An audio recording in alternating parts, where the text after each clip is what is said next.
where the first step used to be go to the best college you can get into. Don't worry about the money because you'll make it all back later. And that formula That's used to gone. work. Yep. It's But gone. yeah. Exactly. It worked until the mid 1990s, and maybe even for a few years after that. But a lot of today's parents went to school themselves in the 80s and 90s, and they're still using that model. They're thinking that model still exists. It doesn't. It might in rare, like you said, in some rare circumstances, but that's not the risk formula that you can use anymore. To me, the first question in deciding that whole investment risk cost benefit formula is, what do you want the college to do? What do you want your college education to do for you? Do you need that Bentley, to go buy milk?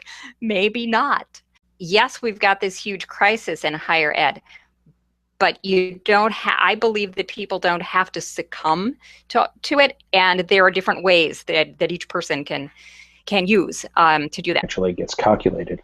Okay, the calculations are pretty straightforward, and to be perfectly honest, they're quite fair in terms of they look at, in the U.S., the income levels of the parents, any savings that the parents have done for the education, the income of the student, and savings, etc. there, and they come up with a figure of what's called a need